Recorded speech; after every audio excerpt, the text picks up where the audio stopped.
अस्सलाम वालेकुम। Controversy today के स्पेशल एपिसोड के साथ आपकी खिदमत में हाज़िर हैं। जैसा कि आपको मालूम कि अब तक की अहम खबरें और इन खबरों पर हमारे तबसरा निगारों की राय। हमारा ख्याल था कि मियाँ एपीसी होगी, जिस तरह होता है अगले दिन अखबारात में सुर्खियाँ छपेंगी, उसी दिन सेम डे अखबार के अंदर उसका तज़किरा होगा, टीवी के ऊपर प्रोग्राम चलेंगे और बात टाइम टाइम फिश हो जाएगी।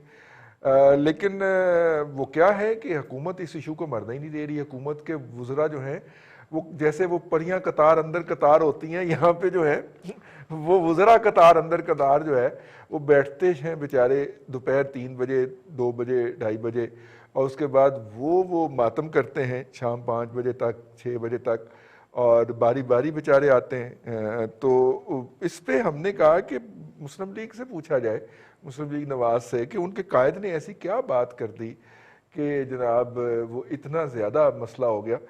तो आज हमने इसलिए दावत दी है secretary general Pakistan Muslim league Nawaz जनाब एहसन इकबाल साहब को, और ये वहाँ पे मौजूद भी थे कल, और इनसे बात करते हैं। मेरे साथ लाहौर स्टूडियो में अरसलान रफ़ीक भट्टी साहब, वो भी अपना जो है वो आपको पता है हमदम दरीना है, और हमारे ब्यूरो चीफ भी हैं, वो भी अपने सवालात कुछ करना चाहेंगे। लेकिन चौधरी साहब से डायरेक्ट ही मैं, चौधरी साहब ये कल क्या कर दिया मियाँ साहब ने परसों के, वो जो है वो शोरो गौगा है, चीखो पुकार है, ये क्यों है जी, क्या कर दिया? हाँ, देखिए, मैं खुद बहुत शुक्रगुजार हूँ हुकूमत का और उसके वज़रा का। जिस अंदाज में आज 4 वज़रा ने आबोताब के साथ एपीसी के ऊपर अपने ख्यालात का इजहार किया है, उससे उनकी बौखलाहट भी साफ ज़ाहिर हो रही थी। और एपीसी की कामयाबी को भी उन्होंने अपने हाथों से बहुत बड़ी रसीद दी है कि वो उसके नताइज जो हैं वो हुकूमत को उन्होंने बराह रास्त हिट किया है और हुकूमत बहुत खौफजदा है। असल बात यह कि ये हुकूमत एक इस वक्त हाउस ऑफ कार्ड्स की मानंद है। 2 सालों में इससे हुकूमत चल नहीं रही, इसे समझ नहीं आ रही कि इसकी तरजीहात क्या है। मईशत दिन ब दिन बिगड़ रही है। मुल्क की जो पॉलिटिक्स है वो पोलराइजेशन की तरफ ये खुद धकेल रहे हैं। जो गवर्नेंस है वो भी दिन ब दिन आप देख रहे हैं कि इस हद तक बिगड़ गई है कि इनसे वो काम के जो सिविल इंतज़ामिया में तहसीलदार और असिस्टेंट कमिश्नर किया करता था, उसके लिए भी इन्हें फ़ौज बुलानी पड़ती है। खारजा मैदान के अंदर कश्मीर के ऊपर जो हादसा हो गया है, जिसे हमने सकूत कश्मीर कहा है, ये कभी पाकिस्तान में कमज़ोर हुकूमतें भी देखने में आईं, मजबूत हुकूमतें भी देखने में आईं, पर भारत को ये जुर्रत नहीं हुई थी कि कश्मीर की मुतनाज़ा हैसियत को तब्दील कर दे। उसने बहुत आसानी के साथ वो काम भी कर गया कि जो अनथिंकेबल था, जो रेड लाइन हमेशा से समझी जाती थी। तो पाकिस्तान की जो इस वक्त एक मजमूई ताकत है, वो इस तेज़ी के साथ इस हुकूमत के हाथों इरोड हो रही है। उसका हुकूमत को भी अंदाज़ा है कि ये अब ज़्यादा देर तक इस तरह मामला चल नहीं सकता। इसीलिए उन पे बौखलाहट है कि जो तमाम जमातें इकट्ठी हो गई हैं, और अगर ये अवाम के पास चली गई तो आज हर आदमी का चूल्हा बंद है। हर आदमी महंगाई से तंग है, हर आदमी बेरोज़गारी से तंग है, हर आदमी जो है वो गुर्बत के हाथों तंग है। बिजली गैस का बिल हर महीने लोगों को एक झटका लगा देते हैं। तो ठीक, इसलिए हुकूमत का जो शान खता होना कोई गैर फितरी नहीं, एक हकीकत है कि उन्हें खौफ है कि कहीं ये सैलाब उमड़ आया तो हमारा क्या बनेगा। बिल्कुल ठीक। चौधरी साहब, ये जो मियाँ साहब ने नुक्ता नज़र पेश किया है पाकिस्तान के मुख्तलिफ अदारों के अफराद के बारे में, ये शायद इस तरह की बात जो है वो एक आध दफ़ा पहली मरतबा भी उन्होंने ही मुख्तलिफ इंटरव्यूज़ में कही है। अब तो खैर वो पूरा उनका खिताब था कॉम्प्रीहेंसिवली। उसके बाद आपके नाकदीन ये भी कह रहे हैं कि शायद अब मियाँ नवाज शरीफ ने तय कर लिया है कि वो पाकिस्तान वापस नहीं आएंगे, और उनका अंजाम भी अल्ताफ़ हुसैन जैसा होगा। ये कुछ ज़्यादा बड़ा काम नहीं कर दिया मियाँ साहब ने जी? नहीं, देखिए, अगर आप मियाँ साहब की पूरी गुफ्तगू हुकूमत के जो सियाक व सबाक है उससे निकाल के जो हुकूमत स्पिन देने की कोशिश कर रही है, उन्होंने क्या कहा है। वो एक पाकिस्तान के इस वक्त सीनियर मोस्ट लिविंग स्टेट्समैन है। मोहतरमा बेनज़ीर भुट्टो साहिबा तो नहीं रही, लेकिन इस वक्त नवाज शरीफ साहब पाकिस्तान में सबसे ज़्यादा तजुर्बेकार शख्स हैं कि जिन्होंने इस मुल्क का इक़्तिदार इस मुल्क के गवर्नेंस के निज़ाम का बराह रास्त तजुर्बा और मुशाहिदा किया है। उनकी तकरीर दरअसल वही है कि जो आप अगर किसी दानश्वर के पास बैठें, किसी पॉलिटिकल साइंटिस्ट के पास बैठें और उससे कहें कि पाकिस्तान 70 साल के बाद, 72 साल के बाद इस जगह क्यों खड़ा है, तो वो इन्हीं चीज़ों की निशानदेही करेगा जो मसाइल नवाज शरीफ साहब ने, जो सवालात अपने खिताब में उठाए हैं। और हकीकत ये है कि अगर हमने तो आगे बढ़ना है, अगर हमने मुल्क के मामलात को इस्लाह की तरफ लेके जाना है, तो हमें इन सवालात का जवाब तलाश करना होगा ठंडे दिल के साथ और बग़ैर किसी जज्बातियत के। लेकिन अगर हमने मानना ही नहीं कि हमारे साथ कुछ गलत है, हमारे मुल्क के अंदर कोई ऐसी चीज़ है कि जिसने हमें 70-72 साल से अपने असल रास्ते से भटकाया हुआ है, तो फिर हम इस दायरे के सफ़र में भटकते रहेंगे, इसी तरह चलते रहेंगे। तो इसलिए मैं समझता हूँ कि उनकी तकरीर को किसी जज्बातियत में या किसी सियासी एक ख़ास मखसूस स्पिन देने की बजाय उन सवालात पे संजीदगी से गौर करना चाहिए। और मुझे कोई तामुल नहीं है कि देखें, 72 साल की तारीख का सारा मलबा आप सियासतदानों पे नहीं फेंक सकते। सियासतदान कितनी देर पाकिस्तान के मामलात पर रहे हैं? पाकिस्तान में 1951-54 से तो सिविल मिलिट्री इस्टेब्लिशमेंट ही हावी रही है। तो अगर सबसे ज़्यादा तसलसल से उनका इक़्तिदार रहा है, तो उन्हें भी सोल सर्चिंग करनी पड़ेगी कि ऐसा क्या है कि जिससे मुल्क यहाँ तक पहुँचा है, हमें इस्तेकाम नहीं मिल रहा, कोई निज़ाम नहीं चल रहा। पाकिस्तान की अदलिया ने भी बहुत अप्स एंड डाउन्स देखे हैं और उसमें दरिक्शिंदा फैसले भी आए हैं और वो शर्मनाक फैसले भी आए हैं कि जिनका अदलिया हवाला देना भी पसंद नहीं करती। कौन है जो आज जस्टिस मुनीर का नाम लेता है? लेकिन उस वक्त में अगर उस फैसले के खिलाफ कोई बोलता तो यकीनन उसे तौहीन अदालत के ज़ुमरे में नोटिस भी हो सकता था। आज खुद अदलिया भी उस फैसले से शर्माती है। इसी तरह मार्शल लॉ को जो जवाज़ देने के फैसले थे वो बड़े आबोताब के साथ किए गए, लेकिन आज खुद अदलिया ने उन फैसलों का रद्द कर दिया है। तो इस मुल्क के अंदर सबसे गलतियां हुई हैं, जहां सियासतदानों से हुई हैं, वहां अस्करी क़यादत से भी हुई हैं, वहां ब्यूरोक्रेसी से भी हुई हैं, वहां अदलिया से भी हुई हैं। अगर हम सब सोल सर्चिंग नहीं करेंगे और इस मुल्क को आइन और हकीकी जमहूरियत के रास्ते पे चलाने के लिए एक ज़ाब्ता अखलाक पे इतफाक़ नहीं करेंगे, तो फिर खुदा ना खास्ता इसी तरह भटकते रहेंगे। तो क्या हम अपनी अगली नस्लों को इसी तरह का पाकिस्तान दे के जाना चाहते हैं कि जो मैं अक्सर दोस्तों से कहता हूं कि मुझे इसी पे बड़ा दुख होता है कि हबीब जालिब और फैज़ अहमद फैज़ ने जो शेर 50 के और 60 के अशरे में लिखे, वो लगता है कि आज के लिए लिखे हैं। यानी कि आज भी 60-70 साल हो गए हैं, हमारी वो शायरी भी मतरूक नहीं हुई, जो मुजामती शायरी थी वो आज भी उसी तरह रेलेवेंट है। इसका मतलब है हम तारीख में आगे नहीं बढ़ रहे। बिल्कुल सही। अरसलान भट्टी साहब जी।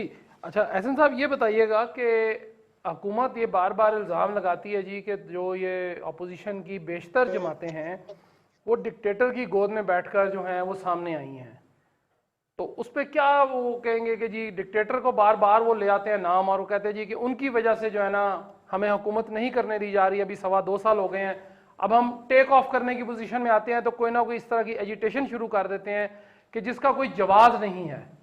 तो क्या कहेंगे इसके ऊपर आप? देखिए ना, पहली बात तो यह है कि जिस मुल्क में 35 साल डिक्टेटरशिप रही हो, तो उस 35 साल के अंदर कोई भी सियासत के मैदान में कदम रखेगा तो उस पर यह छाप तो रहेगी कि यह डिक्टेटरशिप के दौर में सियासत में दाखिल हुए।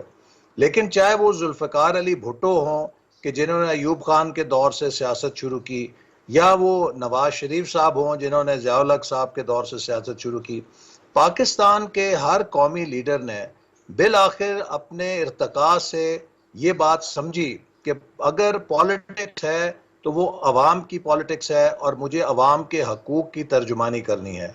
और जब वो लीडर पॉपुलर लीडर बनता है, उसकी मकबूलियत एक सतह से आगे बढ़ती है, तो हम देखते हैं कि किस मुल्क के अंदर नज़म है या कोई सिस्टम है कि जो उसकी टांग खींच लेता है या उसको फांसी दे देता है या उसको जलावतन कर देता है या उसको कैद कर देता है। ये एक बड़ा अलमिया है कि पाकिस्तान में एक भी वजीर आज़म जो है वो नेक नामी के साथ नहीं जा सका। आप लियाकत अली खान से शुरू हो जाएं, किसी को मार दिया, किसी को निकाल दिया, किसी पर झूठे केस बना दिए, किसी को चोर कह दिया, हुसैन शहीद सोहरवर्दी से लेके तो अब आज जुनैद मोहम्मद खान जुनेजो जैसा मासूम वजीर आजम, उसकी क्या दुर्गत बनाई हमने। तो ये इस हमारे निज़ाम के अंदर एक कोई फ्लॉ की निशानदेही तो होती है ना, कि कोई एक इंसान भी ऐसा नहीं था कि जो नॉर्मल प्राइम मिनिस्टर होता, कोई एक प्राइम मिनिस्टर भी ऐसा नहीं था जो इज्जत के साथ अपने मनसब से फारिग होता। अब तक का तो जो ट्रैक रिकॉर्ड है प्राइम मिनिस्टर्स के साथ जो सलूक होता है, शायद मैं समझता हूँ कि अब तो कोई एक्सपायर ही नहीं करेगा। मैंने वजीर आजम बन के अपने आप को क्यों मौत के सौदे में डालना है, या क्यों मैंने सही। अपनी इज्जत खराब करनी है, मेरे खिलाफ पता नहीं कैसे कैसे मुकदमे बनेंगे, क्या क्या इल्जामात लगेंगे। तो अच्छा, ये हम सब के लिए लम्हा फिक्रिया है कि हम ये किस मुल्क को, ठीक। इसके अंदर रवायात क्या बना रहे हैं। अच्छा, ठीक और है। जब ये सब कुछ हम करते हैं तो अपने नौजवानों के अंदर हम एक एहसास कमतरी पैदा करते हैं कि शायद हम दूसरे बिल्कुल मुल्कों ठीक। के मुकाबले में, हमारी क्यादत जो दूसरे मुल्कों के मुकाबले में कम तर दर्जे की है, हमारे अंदर कोई खराबियां ज्यादा हैं। बिल्कुल ठीक। अच्छा, चौधरी साहब, ये मियां नवाज शरीफ साहब के बारे में बताया गया कि जी उनकी सेहत बहुत ख़राब है, उनको दिसंबर की तवारीख मिल गई हैं हॉस्पिटल की, वो जब एडमिट होंगे या जो भी सिलसिला है। दूसरी तरफ उनके नाकदीन और आज असद उमर साहब ने भी कहा जी मियां साहब तो कल चहक रहे थे और उनको तो सेहत का कोई मसला ही नहीं लग रहा था। तो क्या ये तकरीर करके मियां साहब ने अपने मुखालफिन को ये कहने का मौका फराहम नहीं किया जो आज असद उमर साहब जो हैं वो कह गए हैं? मतलब कि ज़ाहिर है कि अभी उनकी वो जो ट्रीटमेंट है, जो एडमिशन होना है उनका हॉस्पिटल में, फिर उसके बाद जो होनी है वो तो अभी बाकी है।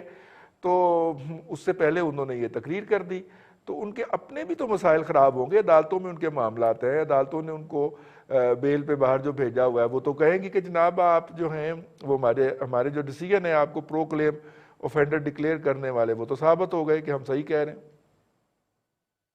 देखिए, पहली बात यह है कि नवाज शरीफ साहब को बाहर जाने की इजाज़त किसने दी है? हुकूमत ने दी है ना, और पूरी तसल्ली करके दी है कि उनको लाइफ थ्रेटनिंग कंडीशन का सामना था।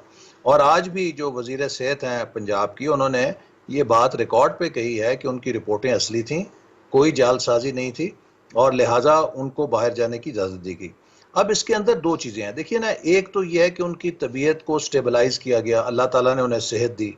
अब हुकूमत को जो मिर्चें लगी हुई हैं, या हुकूमत के पेट में जो मरोड़ उठ रहे हैं, वो इस बात के कि खुदा ना खास्ता नवाज शरीफ साहब को बाहर जाके कुछ हो क्यों नहीं गया, उनकी ज़िंदगी कैसे बच गई है। उन्हें ये बड़ी परेशानी है कि नवाज शरीफ साहब हयात कैसे हैं और वो सेहतियाबी की तरफ क्यों जा रहे हैं। उन्हें नहीं मालूम कि उनके पीछे उनकी वालदा की दुआएं हैं, करोड़ों पाकिस्तानियों की दुआएं हैं।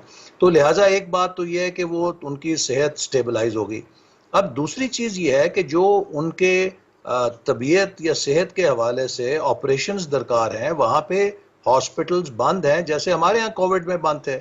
अब जब वो ऑपरेशंस हो जाएंगे जो उनकी लॉन्ग टर्म सेहतयाबी के लिए ज़रूरी हैं, तो वो वापस भी आ जाएंगे।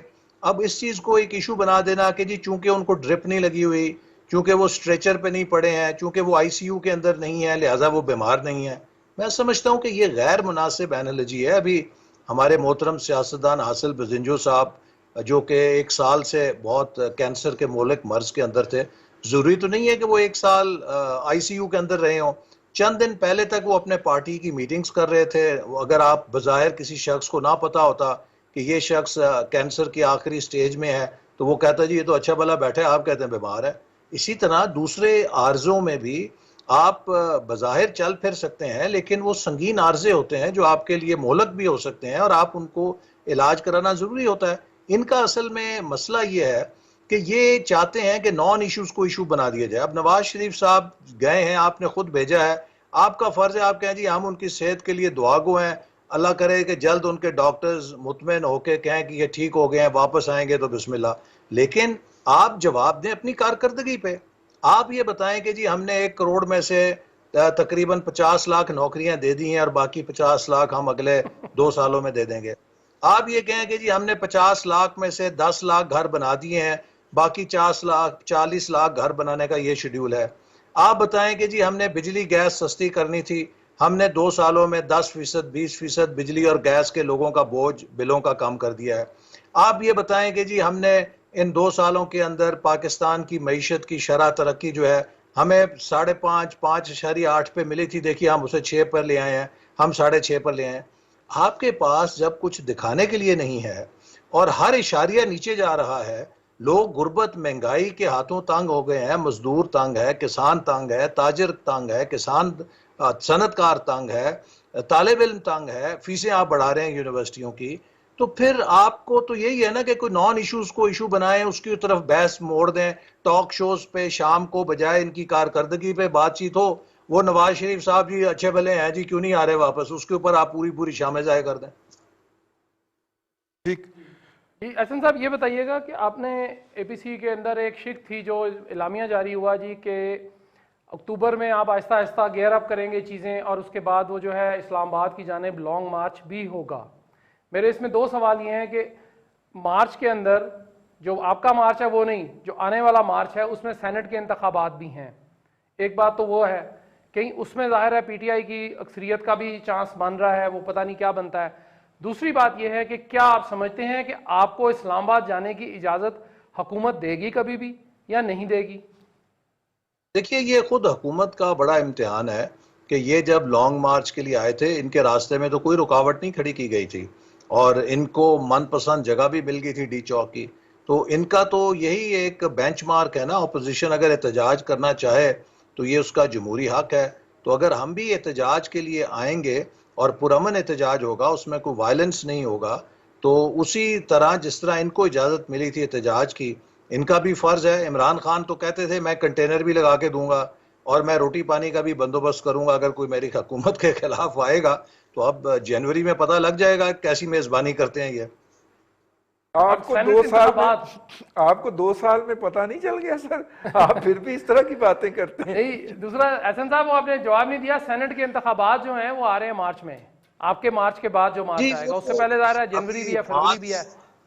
जी जी मार्च तो अभी दूर है, क्योंकि हमने तो इंशाल्लाह जनवरी का इरादा किया है कि जनवरी में आएंगे और मुझे तो उम्मीद है कि उससे पहले ही कुछ ना कुछ ज़रूर दबाव अपना असर दिखाएगा, क्योंकि ये हुकूमत अंदर से बहुत खोखली है और ये उस अवामी मज़ामती तहरीक का, एहतजाजी तहरीक का जो हम इंशाल्लाह मोबिलाइजेशन करने जा रहे हैं, उसका ये ठीक है। मुकाबला करना इनके बस की बात नहीं है। और इस वक्त देखें ना, वैसे भी अरसलान और रजी कि हमारा अलमिया क्या है, एक ऐसा हुक्मरान है हम पे कि जो समझता है कि उसके अलावा इस मुल्क में कोई इंसान का बच्चा ही नहीं है, उसके अलावा इस मुल्क में कोई मुहिब वतन ही नहीं है, उसके अलावा इस मुल्क में कोई दयानतदार ही नहीं है।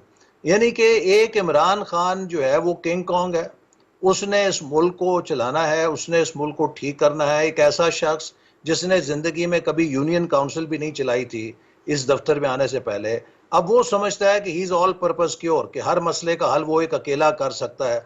वो अपोजिशन के साथ बैठने के लिए तैयार नहीं है।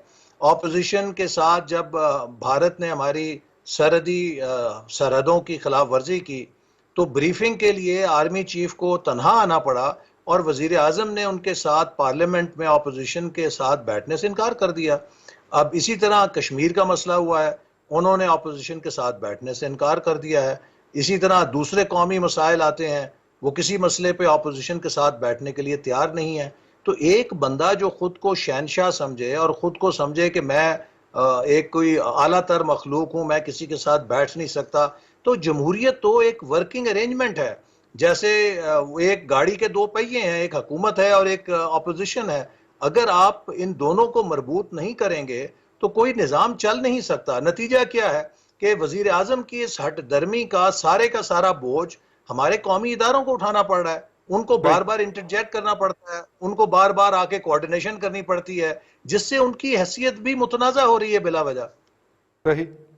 अच्छा चलिए, इस पे गुफ्तगू जारी है हमारी, हम वापस आएंगे तो मज़ीद गुफ्तगू करेंगे। एपीसी के हवाले से बातचीत हो रही है जो वहाँ पे कल कुछ हुआ है परसों, और उसके बाद जो हुकूमती रद्द अमल आया है वो बड़ा चौंका देने वाला था और बहुत ज़्यादा हुकूमत डिस्टर्ब नज़र आई इसके ऊपर। एहसन इकबाल साहब, सेक्रेटरी जनरल पाकिस्तान मुस्लिम लीग नवाज़, हमारे साथ मौजूद हैं प्रोग्राम में। फ़िलहाल वक्फ।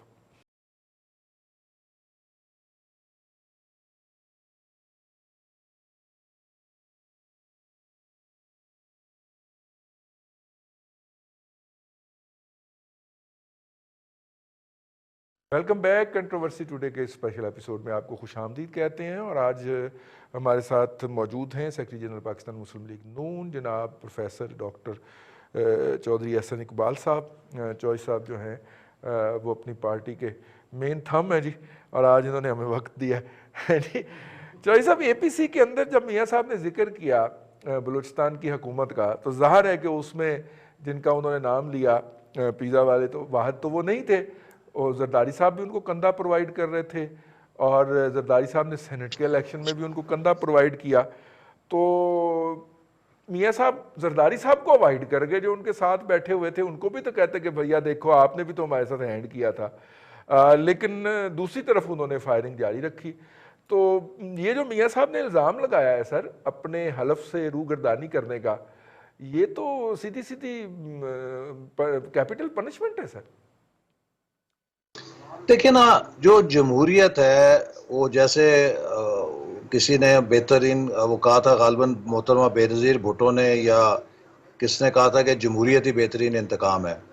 तो अगर जरदारी साहब ने हमारी हुकूमत के ख़िलाफ़ कुछ किया तो आज वो हमारे साथ ही बैठे हैं। अगर हमारी क़यादत ने कोई उनके बारे में अल्फाज बोले थे तो आज हम भी उनके साथ बैठे हैं। यही इंतकाम होता है ना जमहूरियत का, कि जमहूरियत आपको अपनी गलती की इस्लाह करा देती है और आप फिर उसके साथ दुरुस्तगी कर लेते हैं, अपने मुस्तकबिल के रवैयों की और इस्लाह कर लेते हैं।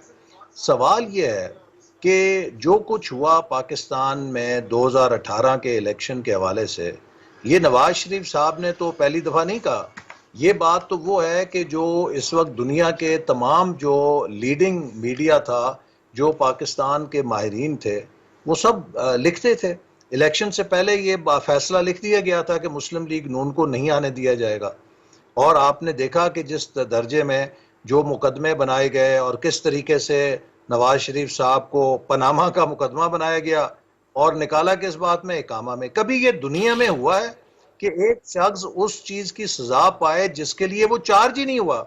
यानी कि आपके खिलाफ मुकदमा जो है वो किया जाए चोरी का, लेकिन आपको सजा मिल जाए कत्ल की, या आपके खिलाफ मुकदमा हो कत्ल का और आपको सजा मिल जाए कार चोरी की।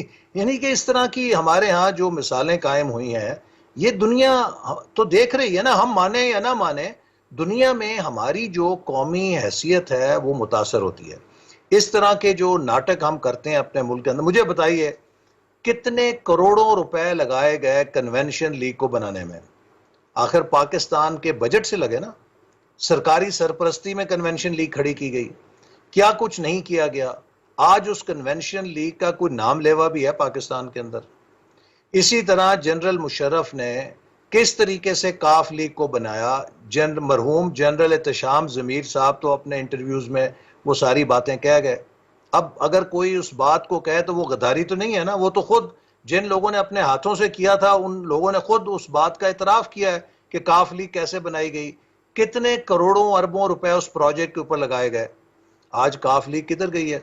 उसकी क्या हैसियत रह गई है? चंद सीटें रह गई, बाकी वो सफ़े हस्ती से मिट गई है।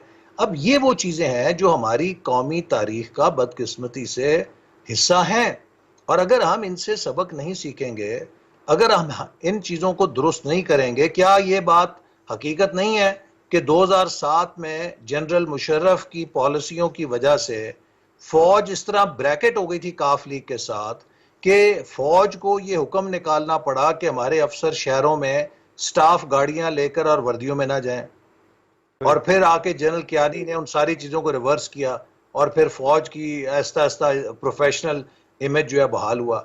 अब ये वो हमारे तारीख के सबक हैं जिनसे अगर हम नहीं सबक सीखेंगे तो हम ही लूजर हैं ना, कोई और तो लूजर नहीं है। हम सब फौज का एहतराम करते हैं और हमारा नुक्ता नजर यह है कि फौज किसी एक पार्टी का इदारा नहीं होती, वो तो पूरी कौम की प्रॉपर्टी है।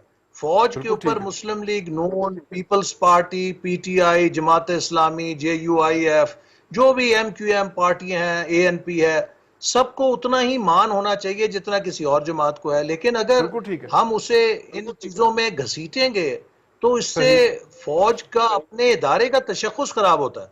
बिल्कुल ठीक है, लेकिन एक बात मुझे यहाँ पे पूछनी है। ये जो पिछले दिनों कानून साजी हुई है और अंधाधुंध कानून साजी हुई है, अभी तक उस कानून की जो टेक्स्ट है वो हमें अवेलेबल नहीं है कि क्या कुछ पास कर दिया है हुकूमत ने।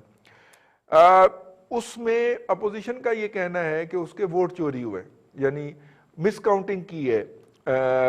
ये पहली दफ़ा नहीं हुआ। जब सेनेट के अंदर नो कॉन्फिडेंस मूव हुई थी तो बैरिस्टर सैफ जो इजलास की प्रिजाइड कर रहे थे, उसकी आवाज माइक्रोफोन के ऊपर ओवरहियर की गई थी और उसके अंदर वो कह रहा था कि ये तो हम हार गए हैं, लेकिन जो अनाउंसमेंट होती है वो कुछ और होती है। सर, एक ऐसी अपोजिशन या ऐसी पार्टीज जो हैं जो अपने मैंडेट की हिफाजत नहीं कर सकती, वो वोटों की गिनती सही नहीं करवा सकती, वो मेरे हकूक के लिए कैसे लड़ेंगी? मेरा एज ए पाकिस्तानी आपसे ये सवाल है। रजी साहब, यही अलमिया है ना। देखें, जमहूरियत के अंदर आपके पास कानून की ताकत होती है, आपके पास सॉफ्ट पावर होती है। जमहूरियत के अंदर जो सियासी जमातें हैं उनके पास असला नहीं होता। हमारे पास कोई मुसल्ला जत्थे नहीं है जिनके साथ हम अपनी रिट नाफिज कर सकें। हमारे पास कानून की किताबें होती हैं, हमारे पास जो रूल्स एंड प्रोसीजर्स हैं उनके रेफरेंसेस होते हैं, हमारे पास डिबेट होती है। जमहूरी निज़ाम की जो हिफाजत है वो दलील के साथ और कानून के साथ होती है। लेकिन जब आप इस निज़ाम के अंदर ताकत को इस्तेमाल करेंगे और सेनेट में नताइज तब्दील करेंगे, फिर कौमी असम्बली के फ्लोर के ऊपर, जो कि इंतहाई शर्मनाक है, ये सबसे सॉवरन इदारा है, यहाँ पे आप हुकूमत की अकलियत को अक्सरियत बना देंगे, अपोजिशन की अक्सरियत को अकलियत में तब्दील कर देंगे, हुकूमत के मुशीरों को जो वोट नहीं दे सकते खड़ा करा के उनको भी गिनती में शामिल कर लेंगे। तो फिर मुझे ये बताइए कि बलूचिस्तान के वारान के किसी रिमोट पोलिंग स्टेशन में, चित्राल के पहाड़ी पे किसी रिमोट पोलिंग स्टेशन में, या फोर्ट मनरू या डेरा गाजी खान के किसी इलाके में, या कहीं शदाद कोट के किसी गांव में, आप किसी पोलिंग स्टेशन के नतीजे की क्या हुर्मत रह जाएगी फिर, जब आपके दारुल हुकूमत के अंदर, पार्लियामेंट के अंदर, सेनेट और कौमी असम्बली में आपने गिनती की हुर्मत खत्म कर दी। ये एक रोने का मुकाम है। और हमने देखिए बार बार उस दिन कहा कि जनाब रिकाउंटिंग करा लें, हाउस की डिवीजन करें, और अगर हुकूमत अपनी अक्सरियत पे वाकई एतमाद रखती थी तो सिर्फ आधे घंटे की मार थी, एक दफा वो डिवीजन कराती हाउस की, उसके बाद अपोजिशन की अकलियत अगर थी वो सामने आ जाती। यकीन करें रजी, अपोजिशन 6 महीने किसी को मुंह दिखाने के काबिल ना रहती कि जी ये देखे झूठ बोलते हैं, हमने इनका झूठ साबित कर दिया। लेकिन स्पीकर ने रिकाउंटिंग नहीं होने दी क्योंकि वो चोरी को छुपा रहे थे। और ये कितना बड़ा अलमिया है पाकिस्तान की तारीख का कि जिसपे जितना भी अफसोस किया जाए कम है। और यही हमारा केस है कि ये एक एक करके जितनी जमहूरी बुनियादें हैं हमारे इदारों को खोखला कर रहे हैं, उनको तबाह कर रहे हैं और मुल्क को एक एनार्की की तरफ धकेल रहे हैं। हसन साहब, ये बताइएगा कि हुकूमत बार बार जो है, कल से लेकर आज जो 4 आपके दोस्त जिन्होंने प्रेस कॉन्फ्रेंस भी की, वो बार बार ये कहते हैं कि मियां नवाज शरीफ ने डायरेक्ट निशाने पे लिया है कौमी इदारों को, जो कि नहीं लेना चाहिए था। एक बात जी। दूसरा सवाल मेरा यह है कि क्या आज की अपोजिशन जो है, जो आप कहते हैं जी कि अक्सरियत में है हुकूमत से, क्या वो कॉम्प्रोमाइज्ड है कई इश्यूज के ऊपर, या वो बिल्कुल आज़ाद तरीके से अपोजिशन कर रही है? देखिए, पहली बात, जो नवाज शरीफ साहब ने कौमी इदारों को टारगेट किया दुरुस्त नहीं है। उन्होंने अपनी तकरीर में कहा कि वो पाकिस्तानी फ़ौज का एहतराम करते हैं। उन्होंने अपनी तकरीर में बताया कि उनकी हुकूमत ने पाकिस्तानी फ़ौज को मजबूत करने के लिए जितने वसाइल और जितना बजट फराम किया है, शायद दौरे हाजिर में किसी हुकूमत ने उतना बजट फ़ौज को मजबूत करने के लिए, उसकी प्रोफेशनल ज़रूरियात के लिए नहीं दिया। जितने वसाइल ऑपरेशन अज़्ब और रद्दुल फसाद को कामयाब करने के लिए मुस्लिम लीग नून की हुकूमत ने फराहम किए, जिनकी वजह से हमारे जो अफसरान थे, जवान थे, उन्होंने शहादतें भी दी, अपनी जानों का नजराना दिया, जिसकी हम बहुत कदर करते हैं। लेकिन अगर वो उनकी उस जद्दोजहद के पीछे वसाइल ना होते, उनको पूरा बजट ना दिया जाता, वो कामयाब नहीं हो सकते थे। तो हमने तो हर लिहाज से अपने इदारों को मजबूत किया है। नवाज शरीफ साहब ने जिस बात की निशानदेही की है, ये उन बातों की है कि जो 70 साल से एक हमारे बॉडी पॉलिटिक्स के अंदर लोगों को शिकायत है कि एक ख़ास सतह के ऊपर किसी किस्म की गैर सियासी, गैर जमहूरी मुदाखलत होती है जो जमहूरी निज़ाम में खलल डालती है। और ये सिलसिला बंद होना चाहिए। इससे ना सिर्फ ये कि जमहूरियत हमारी पायदार नहीं होती, बल्कि उन इदारों के तशख़्ख़ुस के ऊपर भी बिला वजह सवालिया निशान उठते हैं। लिहाजा हम सब का फ़र्ज़ है कि इस मुल्क को आइनी हुक्मरानी के रास्ते पे चलाएं, हर इदारा अपने दायरे कार के अंदर काम करे और इस बात को इत्माद करे कि जिस तरह किसी एक इदारे में हुब्बुल वतनी है, उसी तरह दूसरा इदारा भी हुब्बुल वतन है। देखिए, पार्लियामेंट भी उतनी ही हुब्बुल वतन है जितना हमारा अस्करी इदारा है। इसी तरह मुझे यकीन है कि अदलिया भी उतनी हुब्बुल वतन है जितनी पार्लियामेंट है या अस्करी इदारा है, और ब्यूरोक्रेसी भी उतनी ही हुब्बुल वतन है जितनी हमारे किसी और इदारे के अंदर हुब्बुल वतनी है। हम सब पाकिस्तानी हैं, इसी मुआशरे से बने हैं। एक भाई फौज में चला जाता है, एक अदालत में चला जाता है, एक ब्यूरोक्रेट बन जाता है, एक कोई इलेक्शन लड़ लेता है, एक ही माहौल है, एक ही मुआशरा है। तो ये कह देना कि जी कोई एक इदारा तो बिल्कुल साफ सुथरा होगा और बाकी सब इदारे जो हैं वो गंदे हैं, ये मुनासिब नहीं होगा।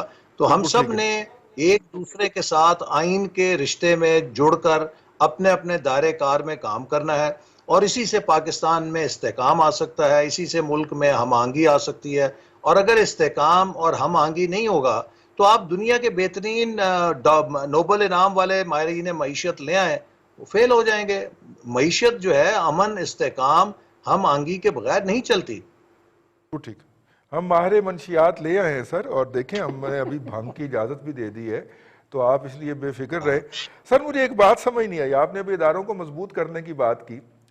जब आप इदारों को इतना मजबूत कर देते हैं कि वो अपने इंचार्ज वजीर को भी एक ऐसी जगह पे जाने ना दे जहां तक जाना उसका फंडामेंटल राइट है, अदालत तक जाना किसी भी शख्स का फंडामेंटल राइट है, आपको रोक लिया जाए और वो आपका मतहत अदारा हो और आप उसका कुछ ना बिगाड़ सकें, तो कम से कम ये सवाल तो पूछना आपसे बनता है ना सर कि वो जो डिस्टॉर्शन है उस प्रोटोकॉल के अंदर कि कुछ लोग बाहर से एक अदारे से आते हैं, रेंजर्स जैसे सिविलियन अदारे का बेड़ा गर्क करते हैं, प्रमोशन लेते हैं, नेक नामियां कमाते हैं, मुल्क के लिए लोगों को मारते हैं, कत्ल करते हैं नाजायज तौर पे पुलिस मुकाबलों के अंदर और नाजायज पुलिस मुकाबलों के अंदर, और वापस चले जाते हैं। उन पर कोई कानून लागू नहीं होता और अगर अदालत उनको सजा दे दे तो सदर उनकी सजा माफ कर देता है, ठीक है, और इसका सारी लानत जो है वो रियासत के ऊपर पड़ती है। वाई नॉट रेंजर, उसके ऊपर पुलिस का बंदा आए, ठीक है। आप सर आपने भी कुछ नहीं किया जब आपके करने के दिन थे, जहां मियां नवाज शरीफ साहब ने ना नैब खत्म की ना आपने रेंजर को स्ट्रीमलाइन किया, तो फिर भुगतना तो पड़ेगा ना सर। देखिए मैं आपको इसमें आगाह करना चाहता हूं कि मैं तो 8 महीने के लिए रहा था, लेकिन जब मैंने सिविल आर्म्ड फोर्सेस कहते हैं इन इदारों को, इनको देखा तो उसके अंदर बहुत सारी डिस्टॉर्शंस हैं। एक तो यह है कि हर सिविल आर्म्ड फोर्स जो है अलहदा एक्ट के तहत बनी है। जो सिंध रेंजर्स हैं उनका एक्ट अलहदा है, जो पंजाब रेंजर है उसका अलहदा है, एफसीज के अलहदा अलहदा चार्टर हैं। तो एक मैंने जो शुरू की थी कोशिश, और उसके ऊपर काफ़ी हद तक काम हो गया था, कि हम एक comprehensive civil armed forces act बनाएं, क्योंकि इनके जो सर्विस कंडीशंस हैं वो भी आपस में बहुत उनमें डिस्टॉर्शन है। एक हमारा इदारा है वो फ्रंटियर कांस्टेबलरी का, वो बेचारे तो बिल्कुल ही इतनी बहादुरी से काम करते हैं, आप देखिए मैं तो हैरान रह गया कि वो अभी भी वो पुरानी चप्पल और वो बोल्ट वाली गन लेके मोर्चों पे खड़े होते थे उन दहशत गर्दों के खिलाफ जिनके पास जदीद असला होता था। तो मैंने उनके लिए खसूसी ग्रांट दी ताकि उनको मॉडर्नाइजेशन की तरफ हम लेकर जाएं। तो ये जो एक लीगल फ्रेमवर्क है हमारा सिविल आर्म फोर्सेस का, यकीनन वो इस बात का तकाजा करता है उसमें इस्लाह की जाए। और जो मिनिस्टर इंटीरियर है जो इन्हें कमांड करता है, वो किसी भी अपने सिविल आर्म फोर्सेस के इदारे की सरबराह की ACR साइन नहीं करता। और मैंने ये भी इस प्रपोज किया था कि जो एटलीस्ट सिविल आर्म फोर्सेस के सरबराह हैं उनकी ACR जो है वो मिनिस्टर इंटीरियर को साइन करनी चाहिए, क्योंकि वो they look up somewhere else और मतहत कागजों में वो मिनिस्टर ऑफ इंटीरियर के होते हैं। तो ये हमारे निज़ाम में सुकम है जिनको ठीक करना ज़रूरी है। जी अपना एहसन साहब ये बताइएगा कि आज भी जो प्रेस कॉन्फ्रेंस हुई आपके जो 4 दोस्तों ने की, ज़ाहिर है मैं तो दोस्त ही कहूँगा आपके, पार्लियामेंट में आप इकट्ठे हैं, उनका कहना था जी कि CPAC जो है जितनी तेज़ी से हमने इसके मंसूबे मुकम्मल किए हैं और जितने सस्ते मुकम्मल किए हैं, अगर माजी की हुकूमत होती तो वो शायद ये इतना भी ना कर सकती जितना हमने कर लिया है। देखिए हमने तो तकरीबन 3 से 4 सालों में 3 से 4 सालों में 29 अरब डॉलर के मंसूबे जमीन पे खड़े करके दिखाए। वो मंसूबे जिन्हें 2018 में मुकम्मल हो जाना था, वो अभी तक मुकम्मल नहीं हो सके हैं। वो मंसूबे जिन्हें 2018 में शुरू हो जाना था, वो अभी तक शुरू नहीं हो सके हैं। वो 9 इंडस्ट्रियल जोन जिन पे 2020 और 2025 के दरमियान हमने लाखों रोजगार चाइना से लेकर आना था, वो तब मुमकिन होता कि जब 2020 में इन तमाम जोन का इंफ्रास्ट्रक्चर तैयार होता। इस वक्त एक भी 9 में से इकोनॉमिक जोन ऐसा नहीं कि जिसका इंफ्रास्ट्रक्चर इस हुकूमत ने तैयार किया हो। अभी प्राइम मिनिस्टर ने एक रशकई स्पेशल इकोनॉमिक जोन के एक चीनी कंपनी के साथ मुआहदे पे दस्तखत की, टीवी पे तकरीब की, और सीपैक अथॉरिटी के चेयरमैन ने ट्वीट की, जी बड़ा काम हो रहा है। हू बहू यही एग्रीमेंट जनवरी 2018 में खैबर पख्तूनख्वा के वजीर आला ने इसी कंपनी के साथ किया था। अब मुझे बताइए कि हम क्या एग्रीमेंट खेल रहे हैं? क्या ये सिर्फ फोटो ऑप्स हैं कि जिनके ऊपर आप तस्वीरें खिंचा के सोशल मीडिया पे अपने खबरें लगा के आप कारकर्दगी का पैमाना क्या है आपका?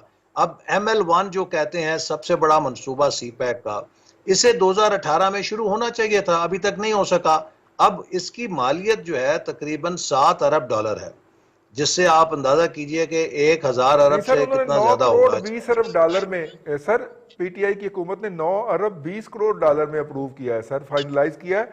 और उसमें से वो वाला पार्ट भी निकाल दिया है सर, पेशावर से चमन वाला लंडी पार्ट भी कोतल निकाल, पेशावर का, लंडी पेशावर कोतल से लंडी पेशावर का कोतल वाला निकाल भी दिया सर। निकाल दिया सर। अब आप मुझे ये बताएं कि जो 7 या 9 अरब डॉलर का मंसूबा है, अगर आपने बजट में उसके लिए सिर्फ 6 अरब रुपया रखा है, तो ये तो कोई 200 साल से ज्यादा लगेंगे इसे मुकम्मल करने के लिए।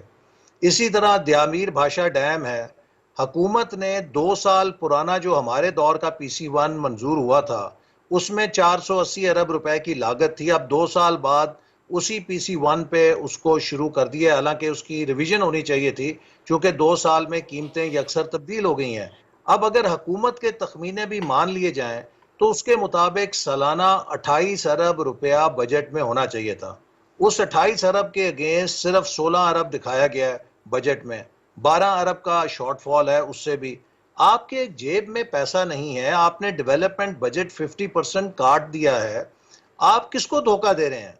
इस तरह तो मुल्क तरक्की नहीं करता ना। आपके रिबन काटने से तो तरक्की नहीं आ जाएगी, उसके लिए वसाइल चाहिए। आपने यूनिवर्सिटियों का पैसा काट दिया है, आज हर यूनिवर्सिटी अपनी फीस बढ़ाने पे मजबूर हो गई है। और जो हम एक तालीम का इनकलाब लाने की कोशिश कर रहे थे कि पसमानदा इलाकों में कैंपसेस बने, आज हर गरीब तालिब इल्म तकरीबन 100% ज्यादा फीसें देने पर मजबूर है।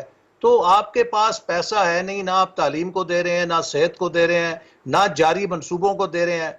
वेस्टर्न रूट जो बनना था 2018 में मुकम्मल हो जाना था, आपने उसके पैसे रोक लिए, अभी तक वो मुकम्मल नहीं हुआ। कराकोरम हाईवे पे जो थाकोट रायकोट के दरमियान एक सेक्शन है, वो उसकी इतनी बुरी हालत है कि हम उसके लिए 22 अरब रुपया रख के गए थे बजट में 18-19 में कि उसको हम मुकम्मल करेंगे ताकि वो सड़क जो है वो अच्छी हालत में रहे।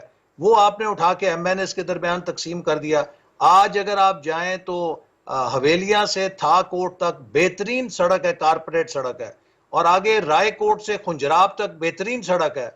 लेकिन वो जो थाकोट और रायकोट के दरमियान 3 घंटे का सफर है, वो लगता है कि आप किसी पुल सरात के ऊपर जा रहे हैं। इतना बुरा हाल है, खड्डे इतने गहरे गहरे हैं, और 2 सालों में आपने उसकी कोई ना रिपेयर की है ना मेंटेनेंस की है। ये सीपैक का मेन रूट है, मैं भी उससे होकर आया हूं, मैं देख कर आया हूं सारी बातें। तो आप किसको धोखा दे रहे हैं कि इतने बड़े बड़े दावे करके? ठीक है सर, एक खबर ये भी है, आपके पास कोई इंटीमेशन हो तो हमारी रहनुमाई कीजिएगा कि जो हुकूमत ने अब इसका एतराफ़ भी कर लिया कि फरवरी के बाद सीपैक के किसी प्रोजेक्ट के लिए कोई फंड रिलीज नहीं हुआ चाइनीज बैंक से। Correct me if I am wrong, कोई नया प्रोजेक्ट 2 साल के अंदर नहीं हुआ, वही प्रोजेक्ट जा रहे हैं जो कि पाइपलाइन में हैं। और वो जो आपके ऊपर इल्जाम लगा था कि आप इतने अरब डॉलर, इतने करोड़ अरब डॉलर खा गए, क्योंकि करोड़ अरब डॉलर से नीचे तो बात नहीं होती ना जी। इतने करोड़ अरब डॉलर की आपने करप्शन की है और चाइनीज कंपनी से किकबैक लिया है। सुना वो चाइनीज कंपनी भी खड़ी हो गई, उसने कहा जी पहले साबित करें। तो अब वो साबित करना जो है नैब के लिए भी और मुराद सईद के लिए भी मुश्किल हो रहा है। तो ये इल्जाम लगा के हमने चाइना को भी नाराज किया, तो खुश किसको किया सर? नहीं, आप मुझे ये बताएं ना, देखें ये जो कहते हैं सीपैक का, आज इनको सीपैक अथॉरिटी के चेयरमैन के खिलाफ कोई बात करता है तो ये कहते हैं जी सीपैक के खिलाफ हमला हो गया। जिस हुकूमत ने सीपैक को बनाया उसके वजीर आजम के खिलाफ क्या कुछ किरदार कुशी नहीं की गई? जो मिनिस्टर सीपैक को चला रहा था उसके खिलाफ आपने खड़े होकर ऐसे ऐसे भूंडे इल्जाम लगाए कि मैंने 70 अरब रुपया मुल्तान सक्कर मोटरवे में कमीशन वसूल किया है। अब मुझे वो कमीशन कौन देगा? वही कंपनी से मैंने किया होगा ना कि जिसने मुल्तान सक्कर मोटरवे बनाई है, या चीन की हुकूमत से लिया होगा। आपके अंदर जुर्रत है तो ये बताएं, वो चीन की जो कंपनी है जिसने मुल्तान सक्कर मोटरवे बनाई है वो उनकी सरकारी कंपनी है और वो चाइना की सबसे बड़ी कंस्ट्रक्शन कंपनी है। अगर उसने मुझे पैसे दिए हैं तो ये तो चीन की हुकूमत पर आप इल्जाम लगा रहे हैं। और ये तारीख में पहली दफा हुआ कि चाइना की किसी सरकारी कंपनी ने अपने वजीर के खिलाफ जहां वो काम कर रही है बयान जारी किया हो कि ये झूठा और भूंडा इल्जाम लगाया गया है। तो अब आप, लेकिन आपने वो इल्जाम लगा के दुनिया को एक मौका दे दिया कि वो सीपैक के ऊपर इतराज करें, और अमेरिका की नायब वजीर खारजा ने हुकूमत के वज़रा के बयानात को लेकर सीपैक के खिलाफ एक तकरीर कर दी। तो सीपैक को नुकसान किसने पहुंचाया? चीन क्या सोचता होगा कि हम पाकिस्तान की इतनी मदद कर रहे हैं जब यहाँ पे कोई एक धेला देने के लिए तैयार नहीं था। उन्होंने अरबों डॉलर के तवानाई के इंफ्रास्ट्रक्चर के मंसूबे हमें मजबूत करने के लिए दिए, और यहाँ से हमारे वज़रा अगर ऐसे भोंडे इल्जामात लगाएं तो आप क्या समझते हैं कि वो खुश होते होंगे कि हमारी बड़ी तवाज़े हो रही है, हमारे बड़ा इकराम हो रहा है यहाँ पाकिस्तान के अंदर, दोस्ती का हमें बड़ा अच्छा इनाम मिल रहा है? ये तो इन्होंने पाकिस्तान चीन दोस्ती पर हमला किया है, सीपैक के ऊपर हमला किया है, और आज ये किस मुंह से सीपैक के दावेदार हैं कि हम उसको आगे लेकर चल रहे हैं? नहीं, आप बेफिक्र नहीं चौधरी साहब, जब 200 अरब डॉलर आएगी तो हम 100 अरब डॉलर चाइना के मुंह पे मारेगी और 100 अरब डॉलर IMF को देगी। एहसन साहब ये बता दीजिएगा कि ये जो 100 अरब डॉलर आएगी और जाएगी, ये जो है ना वो तो पता नहीं कब आएगी और कब जाएगी, लेकिन एक इल्ज़ाम बार बार हुकूमत ये लगाती है जी कि माजी में कर्जे बहुत ज़्यादा लिए गए और वो कर्जे आए हैं, अभी अरबों डॉलर के प्रोजेक्ट्स हैं, अरबों डॉलर कर्जे ले लिए हैं, लेकिन कर्जे जो हैं वो कम नहीं हो रहे। चूंकि आप प्लानिंग में रहे हैं, आपको पता होगा कि अगर 2 रुपए अदा करने थे, 3 रुपए उसका 1 रुपया सूद था, तो 3 से जगह पे 3 रुपए ही लेंगे कर्जा, 30 रुपए तो नहीं कर्जा लिया जा सकता। इस पे क्या कहेंगे कि कर्जे आए तो गए किधर फिर? चौधरी साहब, वैसे आपने कौमी असेंबली में ये रेजोल्यूशन डाली है कि जनाब हॉट मनी किन अकाउंट्स में गई है, उन अकाउंट्स की डिटेल यहाँ पे पेश की जाए। कौमी असेंबली को ये जानने का हक है सर। हमने 14.5% इंटरेस्ट रेट जारी किया है, अगर उसमें डिवैल्यूएशन डाले तो ये सर 28 से भी ज्यादा हो जाता है। इतना इंटरेस्ट रेट हमने जारी किया है कुछ ऐसे लोगों को, अनोनिमस लोगों को, जिनका हम नाम करने को तैयार नहीं है। और उस सूरत में कि जब हमारा जो एडवाइजर है फाइनेंस का वो इंडियंस का पार्टनर हो दुबई के अंदर, ठीक है, और रहाइश उसकी अमेरिका में हो, तो हमें यह हक हासिल है सर हम जाने कि ये पैसा किसका था जो 30% के ऊपर, और आप कौमी असेंबली में ये सवाल उठाते ही नहीं सर। नहीं, हमने उठाया है, हॉट मनी पे बहुत दफा सवाल उठाया है, लेकिन देखिए ये हुकूमत जो है ना चहेती हुकूमत है, इनको हर किस्म का कत्ल माफ है। ये मुल्क के मफाद से खेल जाएं, ये जो मर्जी कर जाएं, इनको हुब्बुल वतनी का सर्टिफिकेट मिला हुआ है, इनके खिलाफ अगर आप कोई बात करें तो आप इंडिया के एजेंट हो जाते हैं। जो कर्जे हैं हमारे 5 सालों में 10,000 अरब लिए गए, लेकिन उन 10,000 अरब के कर्जों को हमने प्रोडक्टिव मसरफ में लगाया, उससे एनर्जी के प्रोजेक्ट बनाए, इंफ्रास्ट्रक्चर बनाया। और ये दुनिया भर में तस्लीम शुदा हकीकत है कि जब भी आप इन्वेस्टमेंट करते हैं, आप इंफ्रास्ट्रक्चर बनाते हैं, तो उसके लिए आप लोन लेते हैं। ये ऐसे ही है कि एक कर्जा वो है कि जो आप फैक्ट्री लगाने के लिए ले रहे हैं, अगर आप फैक्ट्री लगाने के लिए कर्जा ले रहे हैं तो उसी कर्जे से आप फैक्ट्री लगा के उसको पे बैक कर देंगे। एक दूसरा कर्जा ये होता है कि आप अपने खसारे को पूरा करने के लिए ले रहे हैं। ये कर्जा गैर पैदावारी कर्जा होता है जो आपके गले का फंदा बनता है, जिससे आप डेट ट्रैप के अंदर फंस जाते हैं। हमने जो 5 सालों में कर्जे लिए उससे तरक्की की, इन्होंने 2 सालों में 10,000 अरब से ज्यादा कर्जा लिया है और सारे का सारा खसारे की नजर कर दिया है। और अब इसके बाद ये सवाल पैदा होगा कि ये बताया जाए कि इस कर्जे को हमने अदा कैसे करना है, क्योंकि इस कर्जे के एवज तो कोई मुल्क की पैदावारी सलाहियत में इजाफा नहीं हुआ। फिर ये कहते हैं कि जनाब हमने तो कर्जा जो है वो लिया है इसलिए कि पिछले कर्जे अदा किए हैं। देखिए जो हम 10,000 अरब कर रहे हैं ये नेट लोन है जो आपने लिए हैं, वो जो आपने कर्जा वापस किया वो तो बराबर किया उसमें। ये कर्जे आपने उन पुराने कर्जों को वापस करने के अलावा उससे जायद लिए हैं। 2 सालों में हमारे 5 सालों से ज्यादा कर्जा लिया है और उसका कोई हिसाब नहीं है कि वो किस मसरफ में लगा है। सिर्फ वो इनकी नालायकी की मसरफ में लगा है कि ये टैक्स इकट्ठा नहीं कर सके, अखराजात पे काबू नहीं पा सके, इनके खसारों को पूरा करने के लिए वो कर्जे लिए गए हैं और वो कर्जे अब हमारे गले का फंदा बन जाएंगे। और ना सिर्फ कि इनकी उस नालायकी की वजह से वो कर्जे लिए गए हैं, बल्कि इन दोस्तों यारों को भी पंडा चुकवाइयां ने गलाए जिन्ना ले जाते हो हॉट मनी। अगर उसमें जो इस हुकूमत ने डिवेल्यूशन आप की एक और दफा जो इसकी हुकूमत तो जाने देना, ऐसे ऐसे स्कैंडल आएंगे कि लोग कानों को हाथ लगाएंगे। ये जी जो जी जी इमरान जी खान ने एक लबादा डाला हुआ है ना मिस्टर क्लीन का, आप यकीन करें कि 70 साल में पाकिस्तान को किसी ने ऐसे नहीं लूटा जिस तरीके से इन लोगों ने, जिसे कहते हैं ना कि एक बंदा होता है कि जो बड़ा अपने ऊपर नेकी का लबादा डाल के तो वो डाकू बन जाए और लूट जाए सबको। तो ये हाँ जी, कौन लाख लाख मैन है, जो अंग्रेजी में लफ्ज है कॉन मैन, जो एक कौन मैन। फरेबकार होता है, जो लोगों को फरेबदही करते हैं। तो ये सही, दयानतदारी का नाम लेके जिस तरह लूट रहे हैं आप अंदाजा नहीं कर सकते। बिल्कुल ठीक है। बहुत शुक्रिया चौधरी एहसन इकबाल साहब हमसे बात करने का और अपना कीमती टाइम देने का, इतनी डिटेल से अपना असलान साहब गुफ्तगू रही उनसे। क्या आपका भी बहुत शुक्रिया, आज आपने शाम हमारे नाम की है ठीक है। आप अपनी फैमिली की प्रेसिंग इंगेजमेंट के बावजूद प्रोग्राम में तशरीफ रखते हैं, बहुत शुक्रिया आपका भी। और नाजरीन आपका भी ये प्रोग्राम देखने का बहुत शुक्रिया। ये हॉट मनी कहाँ पे गई है अरब हार डॉलर की, ये तो बहरहाल बताना पड़ेगा। ये अनानिमस अकाउंट नहीं रहेंगे और ख़ास तौर पे उस फाइनेंस मिनिस्टर को तो ज़रूर बताना पड़ेगा, फाइनेंशियल एडवाइज़र को, जो कि पार्टनर है और लम्हा मौजूद तक भी इंडिया दुबई के अंदर कायम इंडियन इन्वेस्टर से कंपनी का एडवाइज़र है और उस उहदे पे फायज भी है और उनका साझेदार भी है। आज के लिए इतना ही, कल फिर आपसे मुलाकात होगी। अपना ख्याल रखिएगा। अल्लाह हाफिज़।